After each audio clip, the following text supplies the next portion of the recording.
Genesis 3. However, the serpent was more crafty than any of the creatures of the earth that the Lord God had made. And he said to the woman, Why has God instructed you that you should not eat from every tree of paradise? The woman responded to him, From the fruit of the trees which are in paradise we eat. Yet truly, from the fruit of the tree which is in the middle of paradise, God has instructed us that we should not eat, and that we should not touch it, lest perhaps we may die. Then the serpent said to the woman, By no means will you die a death. For God knows that on whatever day you will eat from it, your eyes will be opened, and you will be like gods, knowing good and evil. And so the woman saw that the tree was good to eat, and beautiful to the eyes, and delightful to consider. And she took from its fruit, and she ate, and she gave to her husband, who ate.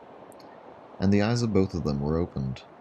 And when they realized themselves to be naked, they joined together fig leaves and made coverings for themselves. And when they had heard the voice of the Lord God taking a walk in paradise in the afternoon breeze, Adam and his wife hid themselves from the face of the Lord God in the midst of the trees of paradise. And the Lord God called Adam and said to him, Where are you? And he said, I heard your voice in paradise, and I was afraid, because I was naked, and so I hid myself. He said to him, Then who told you that you were naked, if you have not eaten from the tree which I instructed you that you should not eat? And Adam said, The woman, who you gave to me as a companion, gave to me from the tree, and I ate. And the Lord God said to the woman, Why have you done this? And she responded, The serpent deceived me, and I ate.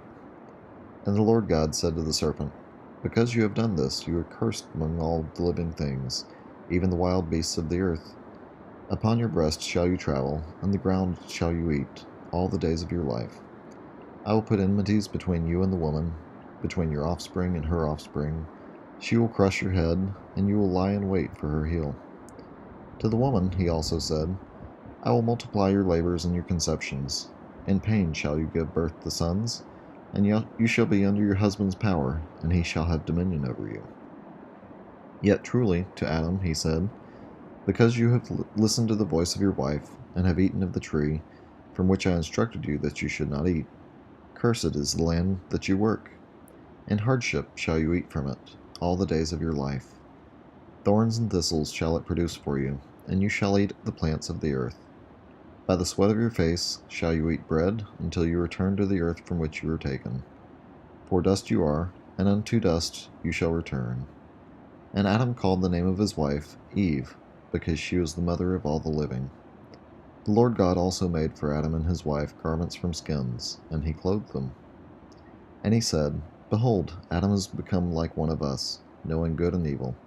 Therefore, now perhaps he may put forth his hand, and also take from the tree of life, and eat, and live in eternity.